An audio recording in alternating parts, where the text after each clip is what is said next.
ഈ കാഴ്ചയെ നമ്മളെ ഒരുപാട് പഠിപ്പിക്കുന്നുണ്ടെന്ന് തോന്നുന്നു. മൊത്തം മാലിന്യങ്ങളായിട്ട് കിടക്കുന്ന ഗല്ലികളാണ് ഈ ഭാഗത്തൊക്കെ. വിന്റർ സീസണിൽ മാത്രം വാരണാസിയിൽ കിട്ടുന്ന ഒരു സീറ്റാണിത്. വാരണാസി ഘട്ടുകളിലെ സ്ഥിരം കാഴ്ചയാണിത്. ബോട്ടിലൂടെയുള്ള യാത്രയിൽ മണികർണിക ഘട്ടാണ് കാണുന്നത്. അപ്പം നമ്മുടെ വാരണാസി സീരീസിന്റെ രണ്ടാമത്തെ ദിവസമാണ്. ഇന്ന് നമ്മൾ പോകുന്നത് ഇവിടെ കുറച്ച് ഫുഡ് സ്പോട്ടുകളുണ്ട്, പ്രധാനപ്പെട്ട കച്ചോടികൾ, പിന്നെ ഇവിടെ മാത്രം കിട്ടുന്ന വാരണാസി പാൻ, അങ്ങനത്തെ കുറേ കാര്യങ്ങളൊക്കെ ഒന്ന് എക്സ്പ്ലോർ ചെയ്യണം. പിന്നെ നമുക്ക് മണികർണിക ഘട്ടിൽ പോകണം. അവിടെയാണല്ലോ ഇവിടുത്തെ ഏറ്റവും പ്രധാനപ്പെട്ട ഒരു ഘട്ടാണ്. അപ്പോൾ അവിടെ പോകണം. പിന്നെ ടൈം ഉണ്ടെങ്കിൽ 1-2 സ്ഥലങ്ങൾ കൂടെ ഉണ്ട്. പിന്നെ വൈകുന്നേരം നമുക്ക് ഗംഗാരതി ഒന്നുകൂടെ കാണാൻ പറ്റും. ഇന്നലെ നമ്മൾ പോയി ഗംഗാരതി കണ്ടു. ഇന്നലെ ഞായറാഴ്ച ആയതുകൊണ്ട് നല്ല തിരക്കും കൂടി ഉണ്ടായിരുന്നു. അതുകൊണ്ടാണ് ഞാൻ ഇന്നലെ അവിടെ ഇരുന്ന് കണ്ടത്. അപ്പം അങ്ങനത്തെ കുറച്ച് കാര്യങ്ങളൊക്കെയാണ്. പിന്നെ ഇവിടെയുള്ള കുറേ ഘട്ടുകൾ, അങ്ങനെ കുറേ കാഴ്ചകൾ. ഇവിടെ നമ്മൾ ഇറങ്ങിക്കഴിഞ്ഞാൽ തന്നെ കാഴ്ചകളാണല്ലോ.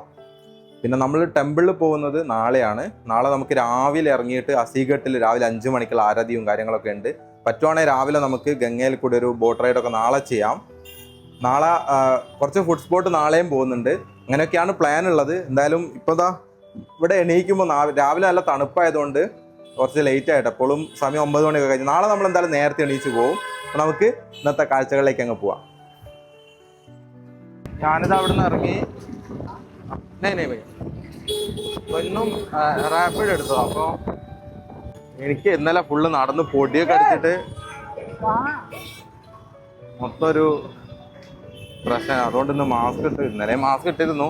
രാവിലെ തന്നെ വർക്കിംഗ് ഡേ ആയതുകൊണ്ട് ഓഫീസിൽ പോകുന്നവർ, സ്കൂളിൽ പോകുന്നവർ, അല്ലാത്ത ജോലികൾക്കായിട്ട് പോകുന്നവരൊക്കെ ആയിട്ട് തിരക്കിങ്ങനെ വന്നുകൊണ്ടിരിക്കുകയാണ്. ഒരു 10-11 മണി വരെ ഈ തിരക്കുണ്ടാവും. പിന്നെ വൈകുന്നേരമാണ് ഇതിനേക്കാളും വലിയ തിരക്കാണ് വൈകുന്നേര സമയങ്ങളിൽ. വാരണാസിയിലെ ചില സ്ഥലങ്ങളിലൊക്കെ വൃത്തി വന്നിട്ടുണ്ടെങ്കിലും നമ്മളിപ്പോൾ ഈ പോകുന്ന വഴികളിലൊക്കെ വൃത്തികേടായി കിടക്കാന്ന് വെച്ചാൽ വൃത്തികേടിൻ്റെ എക്സ്ട്രീമാണ്. നമുക്ക് സഹിക്കാൻ പറ്റില്ല. ഒരു മണവും, ഞാൻ മാസ്ക് വെച്ചിട്ട് പോലും എനിക്ക് ആ മണം സഹിക്കാൻ പറ്റുന്നില്ല. അത്രയും വൃത്തികേടായിട്ട് കിടക്കുന്നുണ്ട്. പിന്നെ അഴുക്ക് ചാലൊക്കെ പൊട്ടിയിട്ട് വെള്ളം അങ്ങോട്ടും ഇങ്ങോട്ടും ഒക്കെ ഒലിക്കുന്നുണ്ട്. 2 സൈഡിലും ഫുള്ള് മാലിന്യങ്ങളാണ്. അത്രയും വൃത്തികേടായിട്ടാണ് ഇത്. ഇവിടെ എത്ര വൃത്തിയാക്കിയിട്ടും കാര്യമില്ല. ആളുകൾ വീണ്ടും ഇതിങ്ങനെ വൃത്തികേടാക്കുന്നതുകൊണ്ടാണ് ഈ പ്രശ്നം വരുന്നത്. നമ്മൾ ഈ പോകുന്ന വഴിയിലൊക്കെ നമുക്ക് മനസ്സിലാവും. രാവിലെ തന്നെ ഫുള്ള് വേസ്റ്റാണ്. അതുപോലെ തന്നെ ഈ കാണുന്നതൊക്കെ മാലിന്യത്തിൻ്റെ ഓട പൊട്ടിയിട്ട് ആ വെള്ളം അങ്ങനെ ഒഴുകിക്കൊണ്ടിരിക്കുക. അതിലൂടെ വേണം നമുക്ക് അങ്ങോട്ടും ഇങ്ങോട്ടും നടക്കാൻ. നിങ്ങൾക്ക് ആ കളറ് കാണുമ്പോൾ തന്നെ മനസ്സിലാവും. കറുത്ത വെള്ളം രാവിലെ തന്നെ ഇങ്ങനെ ഓട പൊട്ടിയിട്ട് അത് കൂടെ ഒഴുകുകയാണ്. അപ്പോൾ ഈ ഒരു ഗല്ലിയിൽ കൂടെയൊക്കെ നടക്കുന്നൊരു അവസ്ഥ നോക്കി നോക്കുക. ആ ഭാഗത്തുള്ള ഓട പൊട്ടിയതാണ് അത്. പിന്നെ വേസ്റ്റ് അവിടെ ഇവിടെയൊക്കെ കിടക്കുന്നുണ്ട്. ഇപ്പോൾ ഈ മണികർണിക ഘട്ടിലോട്ട് പോകുന്ന വഴിയിലാണ് നമ്മൾ ഈ കാണുന്നത്. അത്ര ആൾക്കാർ പോകുന്ന സ്ഥലം. ആളുകൾക്ക് അതൊരു പ്രശ്നമല്ല. അവരത് മൈൻഡ് ചെയ്യാണ്ട് ഓരോരുത്തരുടെ കാര്യം നോക്കി ഇങ്ങനെ പോവുകയാണ്. ഫുൾ മാലിന്യമാണ് ഈ ഭാഗത്തൊന്നും. നമുക്ക് വന്നിട്ടൊന്ന് നിൽക്കാൻ പറ്റില്ല. അത്രയും വേസ്റ്റ് കിടക്കുന്ന ഒരു ഏരിയ ഇത്. ഞാൻ ഇതുവരെ പോയാൽ എനിക്ക് ഏറ്റവും മോശമായിട്ട് തോന്നി, ഏറ്റവും വൃത്തികേടായിട്ട് തോന്നിയ ഒരു ഭാഗത ഈ ഭാഗങ്ങളൊക്കെയാണ്. എന്താ ഇങ്ങനെ കിടക്കുന്നതെന്ന് അറിയില്ല. നമുക്കത് നിങ്ങളെ കാണിക്കാന്ന് വെച്ചാൽ നിങ്ങളിത് കാണണം എന്നുള്ളതുകൊണ്ട് കണ്ടോ. അത്രയും വേസ്റ്റാണ്. നമ്മൾ വിചാരിക്കുന്നതിനേക്കാളും വേസ്റ്റാണ്. ഈ ഒരു ചെറിയ ഏരിയയിലാണ് ഇത്രയും വേസ്റ്റുകൾ കിടക്കുന്നതെന്നൊന്ന് ആലോചിക്കണം. അത് അവിടുന്ന് ആരും മാറ്റുന്ന പോലും ഇല്ലാന്ന് തോന്നുന്നു. അല്ലെങ്കിൽ ഒരു ദിവസം കൊണ്ട് ഇത്രയും വേസ്റ്റ് ഇവിടെയൊക്കെ ഇങ്ങനെ ഉണ്ടാവുമോ? ഞാൻ അവിടെ ബൈക്ക് ഇറങ്ങി നേരെ അവിടുന്ന് കുറച്ച് മുന്നോട്ട് നടന്നു. അവിടെ നല്ല തിരക്കായതുകൊണ്ട് അവിടെ വരെ നമുക്ക് വരുള്ളൂ. പക്ഷേ ഈ ഭാഗത്തൊക്കെ കണ്ടോ, ഇവിടെയൊന്നും അത്രത്തോളം വേസ്റ്റ് ഇല്ല എന്ന് മാത്രമല്ല ഈ ഗല്ലികളൊക്കെ നല്ല വൃത്തിയായിട്ട് സൂക്ഷിച്ചിട്ടുണ്ട്. അപ്പോൾ അതിൻ്റെ നമുക്ക് എന്ത് മനസ്സിലാക്കാം, ആ ഭാഗത്തുള്ള ആളുകൾ അത് മെയിൻറ്റെയിൻ ചെയ്യാത്തതിൻ്റെ പ്രശ്നമാണെന്നാണ് നമുക്ക് തോന്നുന്നത്. കാരണം ഈ ഭാഗത്തൊക്കെ നിങ്ങൾ കണ്ടോ, ഒരു സ്ഥലത്തും പ്ലാസ്റ്റിക്കോ വേസ്റ്റോ അങ്ങനെ പൊട്ടി ഒഴുകുന്ന ജലം ഒന്നുമില്ല. നല്ല വൃത്തിയിൽ വെച്ചത് കണ്ടോ. അപ്പം വേണമെന്ന് വിചാരിച്ചാൽ ഇതൊക്കെ നടക്കും. നമ്മൾ നേരത്തെ വന്ന വഴി ഇതും നിങ്ങളൊന്ന് കമ്പയർ ചെയ്ത് നോക്ക്. ഇവിടെ അത്രത്തോളം വൃത്തികേടൊന്നുമില്ല. ഇവിടെ അവർ അങ്ങനെ മാലിന്യങ്ങൾ നിൽക്കുന്നില്ല, കെട്ടിക്കിടക്കുന്ന വെള്ളമില്ല. അപ്പം ഇതാണ് ഇതിൻ്റെ ഒരു വ്യത്യാസം എന്ന് പറയുന്നത്. അപ്പോൾ നമുക്കെന്തായാലും ഇവിടുന്ന് കുറച്ചുകൂടി മുന്നോട്ട് പോയിട്ട് നമുക്കിവിടെ ഒരു നല്ല അടിപൊളി ടേസ്റ്റുള്ള ഒരു കച്ചോടി കിട്ടുന്ന ഒരു കടയുണ്ട്. നമുക്ക് അവിടെ പോയിട്ട് രാവിലത്തെ ബ്രേക്ക്ഫാസ്റ്റ് അവിടെ നിന്ന് കഴിക്കാം. ഇവിടുത്തെ വാരണാസി നിവാസികളുടെ ബ്രേക്ക്ഫാസ്റ്റാണ് കച്ചോടികൾ എന്ന് പറയുന്നത്. അവർ രാവിലെ കഴിക്കുന്നതാണത്. നമുക്ക് തോന്നും ഇതാണോ രാവിലെ കഴിക്കുക. ഇവിടെയുള്ള ആളുകളുടെ ഭക്ഷണ രീതി എന്ന് വെച്ചാൽ നമ്മൾ കഴിക്കുന്നതിൽ നിന്നൊക്കെ കുറച്ച് വ്യത്യസ്തമാണ്. നമുക്ക് അതൊന്ന് പോയിട്ട് ടേസ്റ്റ് ചെയ്ത് നോക്കാം. ഈ ഒരു ഗല്ലിയിൽ തന്നെ നമുക്ക് മണികർണിക ഘട്ടിലോട്ട് പോകുന്ന ഗല്ലിയിലകത്ത് തന്നെയാണ്. ഞാനീ പോകുന്ന ഓരോ സ്ഥലങ്ങളുടെയും ലൊക്കേഷൻ ഞാൻ ഡിസ്ക്രിപ്ഷനിൽ കൊടുക്കാം. അപ്പം നിങ്ങൾക്കും കൂടെ വാരണാസി പോകുമ്പം എവിടെയൊക്കെ പോകണം, എന്തൊക്കെ കഴിക്കണം എന്ന് മനസ്സിലാവുമല്ലോ. ഇതാണ് റാം ബന്ദർ കച്ചോടി. ഏകദേശം 100 വർഷത്തിലധികം പാരമ്പര്യമുള്ള വാരണാസിയിലെ പ്രധാനപ്പെട്ട ഒരു കച്ചോടി ഷോപ്പാണിത്. പക്ഷേ ഒരു കാര്യം ഞാൻ ആദ്യം പറഞ്ഞുതരാം. വൃത്തിയും അങ്ങനത്തെ കാര്യങ്ങളൊക്കെ നിങ്ങൾ ആഗ്രഹിക്കുന്നുണ്ടെങ്കിൽ വാരണാസിയിലെ പല സ്ഥലങ്ങളിൽ നിന്നും നമുക്ക് ഭക്ഷണം കഴിക്കാൻ സാധിക്കില്ല എന്നുള്ള കാര്യം ഉറപ്പാണ്. പക്ഷെ അതൊക്കെ മാറ്റി നിർത്തി വാരണാസിയുടെ തനത് രുചികൾ ഒന്ന് ടേസ്റ്റ് ചെയ്യണം എന്ന് നമ്മൾ ആഗ്രഹിക്കുന്നുണ്ടെങ്കിൽ ഇതുപോലെ ഇവിടെ കാണുന്ന നൂറുകണക്കിന് ആളുകൾ വന്ന് ഭക്ഷണം കഴിക്കുന്ന ഇതുപോലെയുള്ള കുറേ ഷോപ്പുകൾ വാരണാസിയിലുണ്ട്. പക്ഷെ നമ്മൾ നാട്ടിലെ വൃത്തിയും കാര്യങ്ങളൊക്കെ മനസ്സിൽ വെച്ചിട്ട് വന്നു കഴിഞ്ഞാൽ ചിലപ്പോൾ നമുക്ക് ഇവിടുന്ന് കഴിക്കാൻ പറ്റൂല. ഇതൊക്കെയാണ് ഇവിടുത്തെ ഓരോന്നിൻ്റെ ചാർജ് വരുന്നത്. നമുക്ക് നോക്കിയാൽ മനസ്സിലാവും. അത്യാവശ്യം വലിയ പൈസയൊന്നും ഇല്ലാണ്ട് നമുക്ക് രാവിലെ ബ്രേക്ക്ഫാസ്റ്റ് കഴിക്കാൻ പറ്റുന്ന രീതികളാണ്. ഞാൻ എന്തായാലും കച്ചോടി കഴിക്കാൻ ഇവിടെ വന്നിട്ട് എനിക്ക് കച്ചോടി കിട്ടിയില്ല, കാരണം തീർന്നു പോയി. കുറച്ച് നേരത്തെ വരേണ്ടതായിരുന്നു. പകരം ഞാൻ എന്ത് ചെയ്തു, ഇവിടുന്ന് സ്വീറ്റ് ആയിട്ടുള്ള നമ്മുടെ ജിലേബി വാങ്ങിച്ചു. നമ്മളെ നാട്ടിൽ നമ്മൾ കഴിക്കുന്ന ജിലേബിയുടെ ടേസ്റ്റൊന്നും അല്ല ഇതിന് വരുന്നത്. ടോട്ടലി ഡിഫറെൻ്റ് ആണ്. കാരണം കുറച്ചുകൂടി ക്രിസ്പിയാണ്, കുറച്ചുകൂടി സ്വീറ്റാണ്. മധുരം കുറച്ച് അധികമായിട്ടാണ് എനിക്ക് തോന്നിയത്. ഇത് എല്ലാവർക്കും ഇഷ്ടപ്പെട്ടോളന്നില്ല. മധുരം നിങ്ങൾക്ക് നല്ല ഇഷ്ടമാണെങ്കിൽ നിങ്ങൾക്ക് ഈ ഒരു ജിലേബി നിങ്ങൾക്ക് ഇഷ്ടപ്പെടും, ഇല്ലെങ്കിൽ നിങ്ങൾക്ക് അത്രത്തോളം ഇഷ്ടപ്പെട്ടു എന്ന് വരില്ല. അപ്പം നമുക്ക് എന്തായാലും ഇവിടെ ഒരു ദിവസം വരണം. ഇന്ന് വന്നിട്ട് നമ്മൾ പെട്ടെന്ന് തന്നെ തീർന്നുപോയി. അവിടെ ബുക്കിംഗ് ആണ്, നമ്മുടെ പേര് എഴുതി വെച്ചിട്ട് അതിനനുസരിച്ചാണ് അവർ കൊടുക്കുന്നത്. എന്തായാലും കച്ചവടം കിട്ടിയില്ല. നമുക്കൊരു കാര്യം ചെയ്യാം, ഇവിടെ മാത്രം ഈ വിന്റർ സീസണിൽ മാത്രം കിട്ടുന്ന ഒരു സ്വീറ്റ് ഉണ്ട്, അതൊന്ന് പോയിട്ട് ട്രൈ ചെയ്ത് നോക്കാം. ഈ നവംബർ, ഡിസംബർ, ജനുവരി മാസം മാത്രമേ അത് നമുക്ക് കിട്ടുള്ളൂ. ഇതാണ് വാരണാസിക്കാരുടെ സ്വന്തം മലായിയോ. വിന്റർ സീസണിൽ മാത്രം വാരണാസിയിൽ കിട്ടുന്ന ഒരു പ്രത്യേകതര സ്വീറ്റാണിത്. ഈ കാണുന്നത് നമ്മൾ ആദ്യം കഴിച്ചു കഴിഞ്ഞാൽ പിന്നെ നമുക്ക് അവരിതിൻ്റെ പാലൊഴിച്ച് തരും. അവർ ദൂത് എന്ന് പറയുന്ന പാലൊഴിച്ച് തരും. അതാണ് നിങ്ങൾ ഈ കാണുന്നത്. ഇത് കുടിക്കുകയും ചെയ്യാം. ഇങ്ങനെയാണ് നമ്മളിത് കഴിക്കേണ്ടത്. മധുരത്തിനോട് താല്പര്യമുള്ളവർ, ഇനി മധുരത്തിനോട് നിങ്ങൾക്ക് താല്പര്യം ഇല്ലെങ്കിലും നമ്മുടെ നാട്ടിലെ ബദാം മിൽക്കിനോടൊക്കെ ചെറിയ രീതിയിൽ സാദൃശ്യം തോന്നുന്ന ഒരു പ്രത്യേകതര സ്വീറ്റാണ്. 3 മാസങ്ങളിൽ മാത്രം കിട്ടുന്നത് കൊണ്ട് വാരണാസിയിൽ എവിടെയായാലും ഇത് കഴിക്കാൻ നല്ല തിരക്കാണ്. പക്ഷെ അതിനിടയിൽ അന്വേഷിച്ച സമയത്താണ് ഞാൻ ഈ ഒരു ഷോപ്പ് കണ്ടുമുട്ടുന്നത്. ശ്രീജി സ്വീറ്റ്സ് എന്ന് പറയുന്ന ഇവിടെയാണ് വാരണാസിയിലെ ഏറ്റവും ടേസ്റ്റോട് കൂടിയ മലായിയോ കിട്ടുന്നതെന്നാണ് പറയുന്നത്.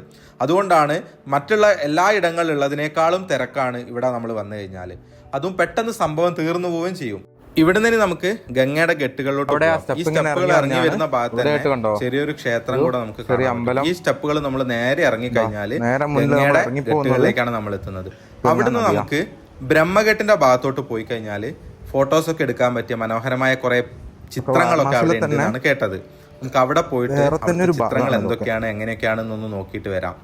ഗംഗയുടെ ഈ ഗെട്ടുകളിലോട്ട് നമ്മൾ വന്നിട്ടുണ്ടായിരുന്നില്ല. അപ്പം നമുക്ക് ഗംഗയുടെ ഗെട്ടുകളിലോട്ട് ഒന്ന് നടന്നു നോക്കി. അവിടെ അറ്റത്ത് നമോഘട്ടൊക്കെ വരുന്നുണ്ട്, അവിടെയൊക്കെ നമ്മൾ പോവും. എങ്കിലും നമുക്ക് ആ ഭാഗങ്ങളിലേക്ക് കുറേ പക്ഷികളൊക്കെ ഉണ്ടോ. ഇതൊക്കെ ദേശാടന കിളികളാണ്. ഗംഗയിലൂടെ രാവിലെ മുതൽ രാത്രി വരെ ഒരുപാട് ബോട്ടുകൾ ഇങ്ങനെ സർവീസ് നടത്തുന്നുണ്ട്. നമ്മൾ അവരുടെ അടുത്ത് ബാർഗെയിൻ ചെയ്തിട്ട് ബോട്ടിലൊരു യാത്ര നടത്തിയാൽ അത് മനോഹരമായ അനുഭവം കൂടിയായിരിക്കും. എന്തായാലും നമ്മൾ വൈകുന്നേരവും രാവിലെയും 2 ടൈമിലും ഗംഗയിലൂടെ ഒരു ബോട്ട് യാത്ര നടത്തുന്നുണ്ട്. അതെന്നാന്ന് നോക്കിയിട്ട് നമുക്ക് ചെയ്യാം. എന്തായാലും അതൊരു അനുഭവമായിരിക്കും. പിന്നെ നിങ്ങൾ ഈ കാണുന്ന കണ്ടോ, മുളകളുടെ മുകളിൽ കുറേ കൊട്ടകൾ കെട്ടിവെച്ചത്. അതെന്താ സംഭവം എന്ന് വെച്ചാൽ വസ്ത്രങ്ങളാണ്. ഇവിടെയാണ് ഞാൻ പറഞ്ഞത്, ഈ ഒരു ബ്രഹ്മഘട്ടിനോട് ചേർന്ന ഭാഗങ്ങളിൽ മനോഹരമായിട്ട് ഒരുപാട് ചിത്രങ്ങളുണ്ട്. ഇവിടെ നമുക്ക് വന്ന് ഫോട്ടോസൊക്കെ എടുക്കാൻ പറ്റും. നല്ല ഭംഗിയിൽ വരച്ചു വെച്ചതാണ്. കുറച്ചുകൂടി മുന്നോട്ട് പോയാൽ നമുക്ക് ലക്ഷ്മി ദേവീനെ, മഹാവിഷ്ണുവിനെ, ശിവനെ, നന്ദിനെ ഒക്കെ കാണാൻ പറ്റും. ശിവലിംഗം ഇതൊക്കെ ഉണ്ട് അവിടെ. അപ്പോൾ നമ്മൾ ഈ ചിത്രങ്ങൾ നിങ്ങൾ ഇൻസ്റ്റാഗ്രാമിലും അല്ലാണ്ടൊക്കെ കണ്ടിട്ടുണ്ടാവും. അതൊക്കെ ഈ ബ്രഹ്മഘട്ടിൻ്റെ ഭാഗത്താണ് കിടക്കുന്നത്. മണികർണിക ഘട്ട് എന്നൊക്കെ കുറച്ചുകൂടെ മുന്നോട്ട് വന്നു കഴിഞ്ഞാൽ ഇവിടെ ഇതാണ് ലാസ്റ്റ് ഘട്ട്, ബുന്ദി പറകോട്ട ഘട്ട് എന്ന് പറയും. ഇവിടെയാണ് ഇത് അവസാനിക്കുന്നത്. ബ്രഹ്മഘട്ട് മുതലേ ഇത്തരത്തിലുള്ള ചിത്രങ്ങൾ നമുക്ക് കാണാൻ പറ്റും. അനന്തശയനായിട്ടുള്ള മഹാവിഷ്ണു, മഹാദേവൻ്റെ ചിത്രം, അതിനപ്പുറത്തായിട്ട് നന്ദിയുണ്ട്. അങ്ങനെ ഒരുപാട് ചിത്രങ്ങൾ. കുറേ ആളുകൾ ഇവിടെ വന്നിട്ട് ഫോട്ടോസൊക്കെ എടുക്കുന്നുണ്ട്. പക്ഷെ വെയിലായിരിക്കും. നമ്മൾ രാവിലെ വരുമ്പം ഒരു 9 മണിക്ക് മുന്നേ ഇങ്ങോട്ട് എത്തുവാണെങ്കിൽ അത്രത്തോളം ബുദ്ധിമുട്ടുണ്ടാവില്ല. 9 മണിയൊക്കെ കഴിഞ്ഞാൽ വെയിൽ നേരിട്ട് ഡയറക്റ്റായിട്ട് ഈ ഭാഗത്തോട്ടാണല്ലോ അടിക്കുന്നത്. അതുകൊണ്ട് അതിൻ്റെ കുറച്ച് ബുദ്ധിമുട്ട് നമുക്ക് ഈ ഭാഗങ്ങളുണ്ടാവും. ഞാൻ അവിടെ എത്തിയപ്പോൾ കുറച്ച് ലേറ്റ് ആയതുകൊണ്ട് നല്ല വെയിലായിരുന്നു. അങ്ങനെ അവിടുന്ന് നേരെ ഇപ്പം മണികർണിക ഘട്ടിൻ്റെ ഭാഗത്തോട്ടാണ് ഞാൻ നടന്നു വന്നത്. 24 മണിക്കൂർ മൃതദേഹങ്ങൾ ദഹിപ്പിക്കുന്ന വാരണാസിയിലെ ഘട്ടാണ് ഈ കാണുന്ന മണികർണിക ഘട്ട് എന്ന് പറയുന്നത്. അവിടെ ഹരിചന്ദ്ര ഘട്ട് എന്ന് പറഞ്ഞ മറ്റൊരു ഘട്ട് കൂടെ ഉണ്ട്. അവിടെ പക്ഷേ പകൽ സമയങ്ങളിൽ മാത്രമേ മൃതദേഹങ്ങൾ ദഹിപ്പിക്കുന്നുള്ളൂ. ഇവിടെ 24 മണിക്കൂറും രാത്രിയെന്നോ പകലെന്നോ ഇല്ലാതെ മൃതദേഹങ്ങൾ ദഹിപ്പിക്കുന്നത് നമുക്ക് കാണാൻ പറ്റും. ഇങ്ങനെ ആയിരക്കണക്കിന് മരങ്ങൾ വെട്ടി കഷ്ണങ്ങളാക്കി ഇവിടെ കൊണ്ടുവച്ചിട്ടുണ്ട്. ഇതൊക്കെ മൃതദേഹങ്ങൾ ദഹിപ്പിക്കാൻ വേണ്ടിയിട്ട് ഉപയോഗിക്കാൻ വേണ്ടിയിട്ടാണ്. നമ്മുടെ ജീവിതത്തിൽ നമ്മൾ ഇത്ര മാത്രമേ ഉള്ളൂ എന്ന് നമുക്ക് മനസ്സിലാവാൻ ഇവിടെ വന്നു കഴിഞ്ഞാൽ നമുക്കത് സാധിക്കും. കാരണം നമ്മൾ എന്തൊക്കെയോ നേടിയിട്ടുണ്ട്, നമ്മൾ എന്തൊക്കെയോ ആണ് എന്നുള്ള നമ്മുടെ തോന്നലുകൾ, അതൊക്കെ നമുക്ക് ഇവിടെ ഇല്ലാണ്ടാവുക ശരിക്കും ചെയ്യുന്നത്. എത്രയൊക്കെ അഹങ്കരിച്ചാലും എത്രയൊക്കെ നമ്മൾ അഹംഭാവവും ഇതൊക്കെ ഉണ്ടായാലും ഒരു മനുഷ്യൻ ഇത്രയേ ഉള്ളൂ എന്ന് നമുക്ക് മനസ്സിലാവുന്നത് ഇവിടെ വരുന്ന സമയത്താണ്. അതുകൊണ്ട് തന്നെ നമുക്ക് അധിക നേരം നമുക്കിതൊന്നും നോക്കി നിൽക്കാൻ സാധിച്ചൊന്നും വരില്ല. ചില കാര്യങ്ങൾ നമ്മൾ കാഴ്ചയിൽ നിന്ന് മറച്ചു വെക്കേണ്ടതുകൊണ്ടാണ് ഞാനതിന് നിർബന്ധിതനായത്. പക്ഷേ ഇതുകൂടെ നമ്മൾ ഇവിടെ വന്ന് കാണണം എന്നാണ് ഞാൻ പറയുന്നുള്ളൂ. അവിടെയായിട്ടാണ് മണികർണിക ഘട്ട് വരുന്നത്. അതിനോട് ചേർന്നിട്ടാണ് ക്ഷേത്രം വരുന്നത്. നിങ്ങൾ ഈ കാണുന്നതാണ് കാശി വിശ്വനാഥ കോറിഡോർ. ഇത് വരുന്നതിൻ്റെ മുന്നേ ക്ഷേത്രത്തിലുള്ള വഴി എന്നൊക്കെ പറയുന്നത് ഇടുങ്ങിയ ഗല്ലികൾ തന്നെയായിരുന്നു. നമുക്ക് വല്ലാത്തൊരു ബുദ്ധിമുട്ടായിരുന്നു ക്ഷേത്രത്തിലേക്ക് വരാനും ക്ഷേത്രത്തിൽ പ്രാർത്ഥന നടത്താനൊക്കെ. ഈ ഒരു കാശി വിശ്വനാഥ കോറിഡോർ വന്നതിന് ശേഷം ഒരുപാട് മാറ്റങ്ങൾ ഇവിടെ ഉണ്ടായി.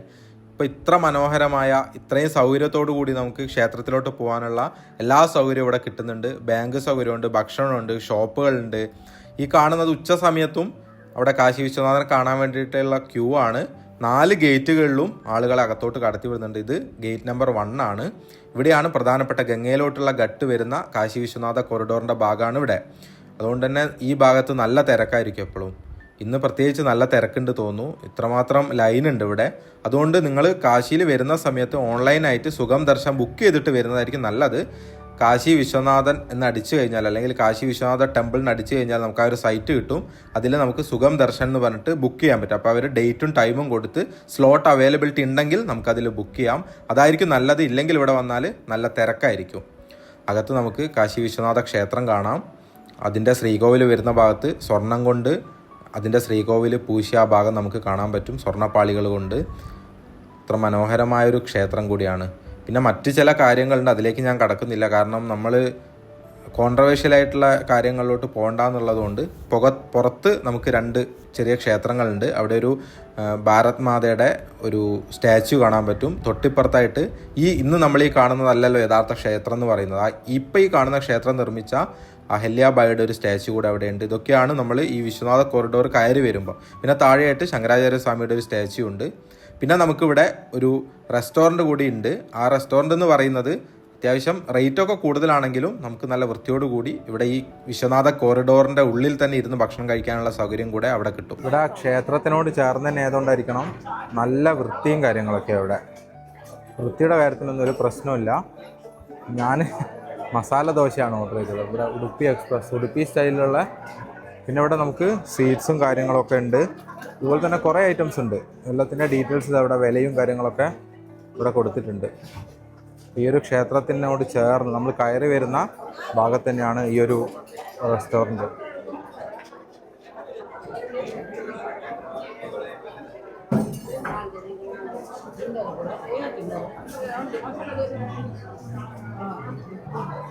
ഞാൻ വാങ്ങിച്ചതേ റവ മസാല ദോശയും നല്ല കാപ്പി അടിപൊളിയാ. ചൂട് കാപ്പി എന്ത് ടേസ്റ്റാണെന്നറിയോ കാപ്പിക്ക്. ഇത് റവ മസാല ദോശയാണ്. നമുക്ക് മസാല വേറെയായിട്ടും ദോശ വേറെയായിട്ടും. ഇത് റവയാണ്, റവയുടെ മസാല ദോശയാണ്. പിന്നെ 2 ടൈപ്പ് ചട്നി, സാമ്പാർ, ഇത്രയാണ് ഉണ്ടാവുക.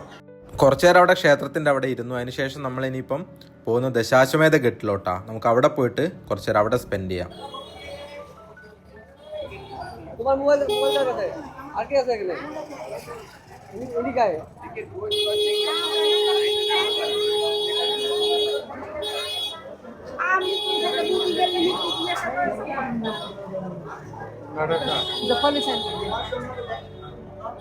ഇങ്ങനെയുള്ള ഒരുപാട് ഗല്ലികളിലൂടെയാണ് നമുക്ക് ദശാശ്വമേധ ഘട്ടിന് അങ്ങോട്ട് പോകേണ്ടത്. ഒക്കെ കച്ചവട സ്ഥാനങ്ങളും ഒക്കെയാണ്. ഇതൊക്കെ ബനാറസ് സാരികൾ.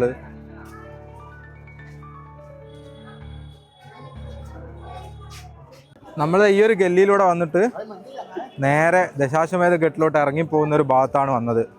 കഴിഞ്ഞ വീഡിയോയിൽ നിങ്ങൾ കണ്ടിട്ടുണ്ടാവും, നമ്മൾ ആരതി കാണാൻ വേണ്ടിയിട്ട് ഈ റൂട്ടിലാണ് വന്നത് സന്ധ്യയ്ക്ക്. അതേ വഴി നമ്മളിപ്പോൾ ദശാശ്വമേധ ഘട്ടിലെത്തി.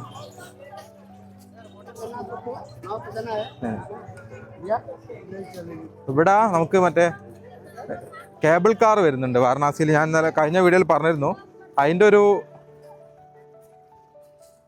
മോഡൽ ഉണ്ടാക്കി വെച്ചാൽ കാണാൻ പറ്റും. അത് പെട്ടെന്ന് തന്നെ ഇവിടെ വരുമായിരിക്കും.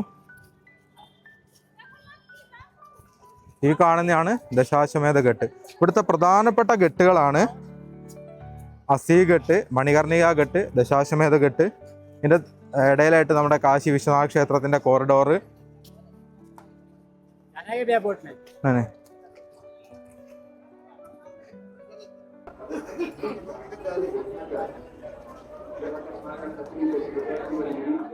നമ്മളിപ്പോൾ നിൽക്കുന്ന ദശാശ്വമേധ ഘട്ടിൽ വന്നാൽ ഇവരെ കാണാൻ പറ്റും.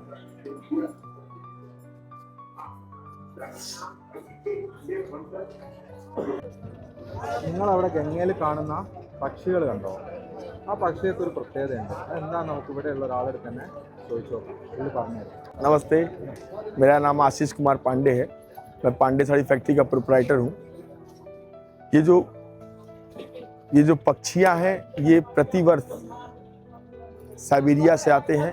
ये एक ऐसे पक्षी हैं जो हिमालय पर्वत को क्रॉस करके आते हैं और ये भारत में नवंबर से लेके फरवरी महीने के शुरुआती दिन तक काशी में और प्रयागराज ऐसे स्थानों पर रहते हैं और ये सिर्फ और सिर्फ पानी में रहते हैं। ये किसी भी पेड़ों पर नहीं मिलेंगे आपको, ये बोट के किसी छत पे नहीं मिलेंगे आपको। ये सुबह से शाम सिर्फ पानी में ही रहते हैं। ये एक ऐसे पक्षी हैं। ये कई वर्षों से लगातार इंडिया आते हैं और इसी समय आते हैं नवंबर से लेके फरवरी के बीच में। और यहाँ की एक आप कह सकते हैं तो एक सभ्यता है, चाहे आप कहो तो एक पर्यटकों के लिए एक अच्छा सा मौका है। और ये खाते सिर्फ मैदे का सेव है। सेव आता है वो सिर्फ वही खाते हैं और कुछ नहीं खाते। ये काशी एक आध्यात्मिक नगरी है, सांस्कृतिक नगरी है, धर्म से जुड़ी है, विश्व की प्राचीन नगरी है, वर्ल्ड ओल्डेस्ट सिटी में आता है। यहाँ पर आपको 33 करोड़ देवी देवताओं के मंदिर हैं।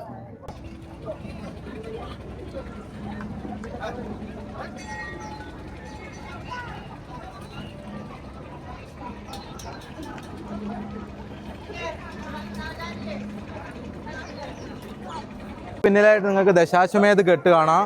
ഞാൻ കുറേ നേരം ഇവിടെ തന്നെ ഇങ്ങനെ ഇരുന്നതാ.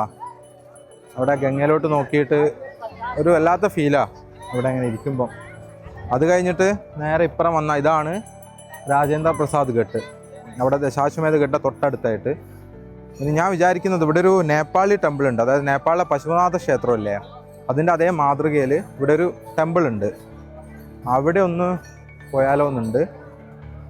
അതുപോലെ തന്നെ ഒരു കുറച്ച് ദൂരെയായിട്ടൊരു നമോ ഘട്ട് എന്ന് പറഞ്ഞിട്ടൊരു പുതിയ ഘട്ടുണ്ട്.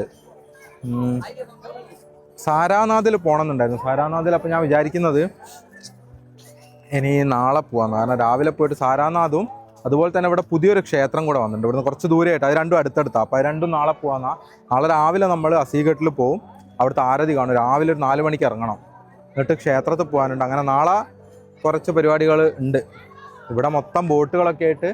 അപ്പോൾ ഇനി വൈകുന്നേരം ആകുമ്പോഴത്തേക്ക് തിരക്ക് കൂടും. ഇവിടെയൊക്കെ നിങ്ങൾക്ക് കാണാൻ നല്ല ഭംഗിയിൽ സെറ്റ് ചെയ്ത് വെച്ച കുറേ കാഴ്ചകളൊക്കെ കാണാൻ പറ്റും. കാണിച്ചു തരാം. ഇവിടെ കുറേ ബോട്ടുകളൊക്കെ ആയിട്ട്.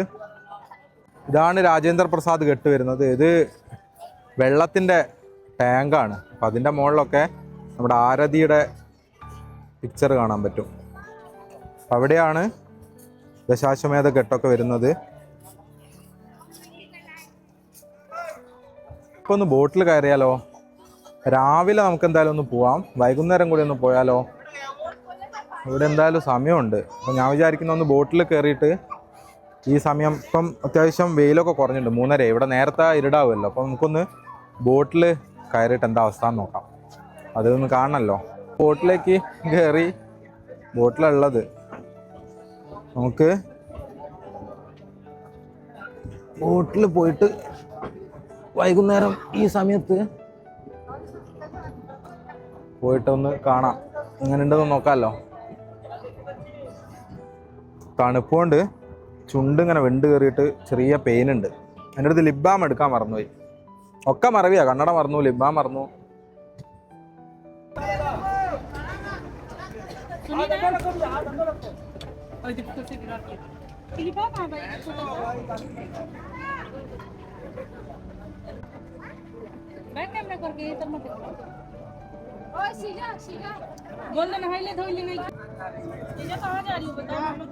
ഞാനിതാ ബോട്ടിൽ കയറി ബോട്ടെടുത്തു, എവിടേക്കോ തട്ടുന്നുണ്ട്.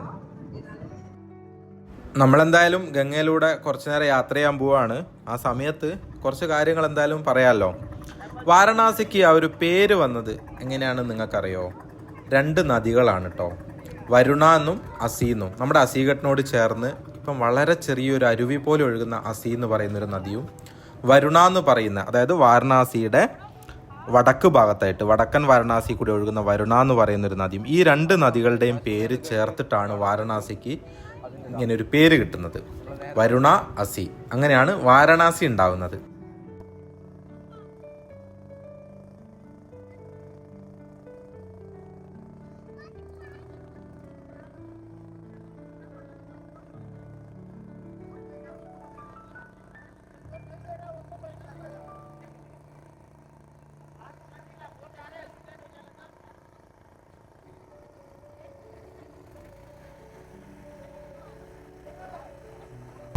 പിന്നെ മറ്റൊരു കാര്യം എന്ന് പറയുന്നത്, നമ്മുടെ ലോകത്തിലെ തന്നെ ഏറ്റവും പുരാതനമായ അല്ലെങ്കിൽ ഏറ്റവും പഴക്കം ചെന്ന, ലോകത്തിൻ്റെ ആദ്യത്തെ നഗരം അങ്ങനെയൊക്കെ വിശേഷിപ്പിക്കാൻ പറ്റുന്ന ഒരു സിറ്റിയാണ് വാരണാസി. ലോകത്തിൽ ഏറ്റവും പഴക്കം ചെന്ന, അന്ന് മുതൽ ഇന്ന് വരെ ജനങ്ങൾ താമസിച്ചിരുന്ന ഒരു പ്രദേശമാണ് വാരണാസി.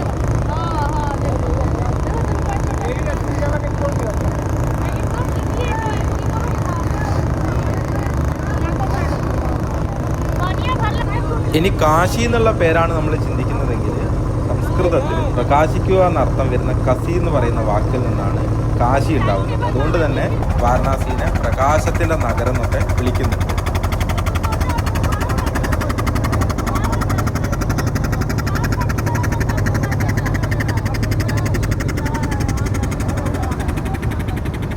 ഇനി വാരണാസിയുടെ ചരിത്രം നമ്മൾ അന്വേഷിച്ച് കഴിഞ്ഞാൽ, ഹിന്ദു പുരാണം അനുസരിച്ച് പരമശിവനാണ് വാരണാസി നിർമ്മിച്ചതെന്നാണ് വിശ്വാസം. 2014 കാശിയിൽ നടത്തിയ ഖനനങ്ങളിൽ BC 1800-കളിലൊക്കെ ഉപയോഗിച്ചിരുന്ന പുരാവസ്തുക്കളൊക്കെ കണ്ടെത്തിയിട്ടുണ്ട്. അതായത് ക്രിസ്തുവിന് മുന്നേ 1800 വർഷങ്ങൾക്ക് മുന്നേ പോലും ഇവിടെ ജീവിച്ചിരുന്ന ആളുകളുടെ പല രേഖകളും 2014 ഖനനത്തിലൂടെ കണ്ടെത്തിയിട്ടുണ്ട്. പിന്നീട് ബുദ്ധൻ്റെ കാലഘട്ടത്തിലും കാശിയിൽ ബുദ്ധൻ വരുന്നുണ്ട്, ഇവിടെ വെച്ച് പ്രചാരണം നടത്തുന്നുണ്ട്. അതിനുശേഷം ശങ്കരാചാര്യ സ്വാമികൾ കാശിയിൽ വരുന്നുണ്ട്. അതിനുശേഷം തുളസീദാസ് രാമായണം രചിച്ച തുളസീദാസ് കാശിയിൽ വന്നിട്ടുണ്ട്. അങ്ങനെ പ്രശസ്തരായ ഒരുപാട് പേരുടെ പാദസ്പർശേറ്റിട്ടുള്ള ഒരു ഭൂമി കൂടിയാണ് കാശി എന്ന് പറയുന്നത്.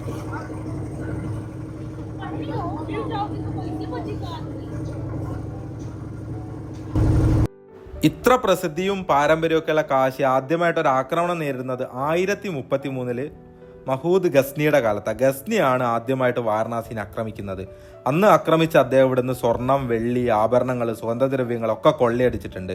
പിന്നീട് ഇവിടുത്തെ ക്ഷേത്രങ്ങളും ഇതൊക്കെ പല തവണ പല ഇസ്ലാമിക രാജാക്കന്മാരുടെ കാലഘട്ടത്തിൽ ആക്രമിക്കപ്പെട്ടിട്ടുണ്ട്. ആദ്യത്തെ ആക്രമണമാണ് ഗസ്നിയുടെ കാലഘട്ടത്തിൽ നടന്നത്. അദ്ദേഹമാണ് ആദ്യമായിട്ട് ഇവിടുത്തെ ക്ഷേത്രങ്ങൾ നശിപ്പിക്കുന്നതൊക്കെ. പിന്നീട് 1034 മുതൽ 35 വരെ ആ 2 വർഷക്കാലത്തിൽ ഈ പറയുന്ന ഗസ്നിയുടെ അനന്തരവനായിട്ടുള്ള സലാർ മസൂദ് ഇസ്ലാമിക രാജ്യമാക്കാൻ വേണ്ടിയിട്ട് അദ്ദേഹത്തിൻ്റെ ആക്രമണങ്ങളും കാശി നേരിടുന്നുണ്ട്. നിങ്ങൾ അവിടെയായിട്ട് കാണുന്നത് നമ്മുടെ കാശി വിശ്വനാഥ ക്ഷേത്ര കോറിഡോറിൻ്റെ ഭാഗമാണ്. അതിനോട് തൊട്ട് കിടക്കുന്നതാണ് മണികർണിക ഘട്ടാണ്. നമ്മുടെ ബോട്ട് അതുവഴി തിരിഞ്ഞു വരും. ആ സമയത്ത് ഞാനത് ഡീറ്റെയിൽ ആയിട്ട് നിങ്ങൾക്ക് പറഞ്ഞുതരാം.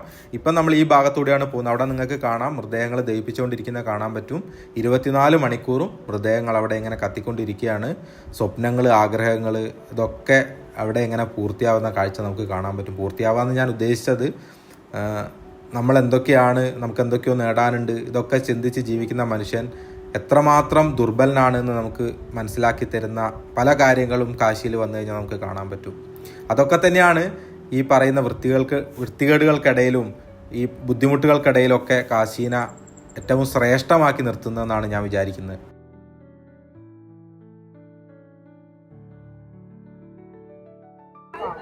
വൈകുന്നേരം ആയപ്പോഴത്തേക്ക് ബോട്ടിലൊക്കെ പോകേണ്ടവരുടെ എണ്ണം കൂടി, നല്ല തിരക്കായി. അതുപോലെ ഇവിടെയൊക്കെ ഇതുപോലെയുള്ള ഇവിടുത്തെ ക്ഷേത്രത്തിൻ്റെ മാതൃക, അതുപോലെ ഈ പുകവലിക്കുന്നതാണെന്ന് തോന്നുന്നു. അങ്ങനത്തെ കുറേ കല്ലിൽ കൊത്തിയ ഗണപതി,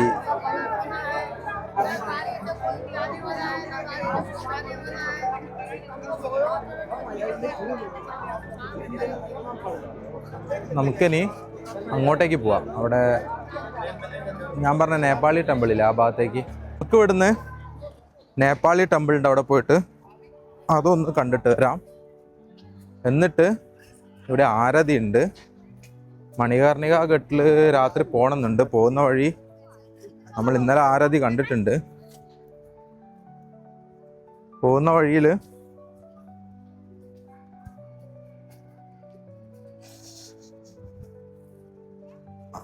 മണികർണിക ഘട്ടിൽ പോകാൻ പറ്റുമോ നോക്കട്ടെ. ഇതൊക്കെ ഓരോ ഘട്ടുകളാ.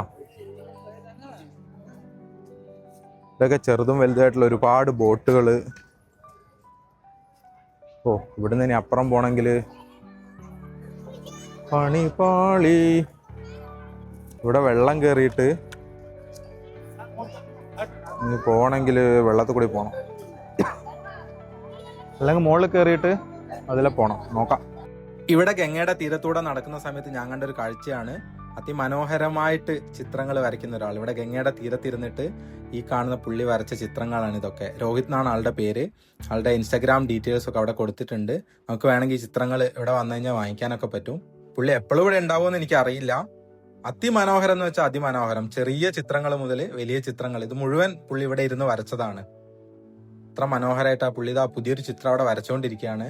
അപ്പം ഗംഗയുടെ തീരത്ത് ഈ ഒരു കാഴ്ചകളോട് കൂടി ഇന്നത്തെ വീഡിയോ ഞാനത് അവിടെ വെച്ച് അവസാനിപ്പിക്കുകയാണ്. അതിമനോഹരമായ കുറേ കാഴ്ചകളുമായിട്ട് നമുക്ക് വീണ്ടും കാണാം. ഇനിയും വാരണാസി ഒരുപാട് കാഴ്ചകൾ നമുക്ക് കാണാനുണ്ട്. അപ്പം നിങ്ങൾക്ക് ഈ ഒരു വീഡിയോ ഇഷ്ടപ്പെട്ടാൽ നിങ്ങൾ ലൈക്ക് ചെയ്യുക, നിങ്ങളുടെ അഭിപ്രായങ്ങളും നിർദ്ദേശങ്ങളൊക്കെ അറിയിക്കുക. അപ്പം അടുത്ത വീഡിയോ ആയിട്ട് കാണാം. അതുവരെ എല്ലാവർക്കും ബൈ ബൈ.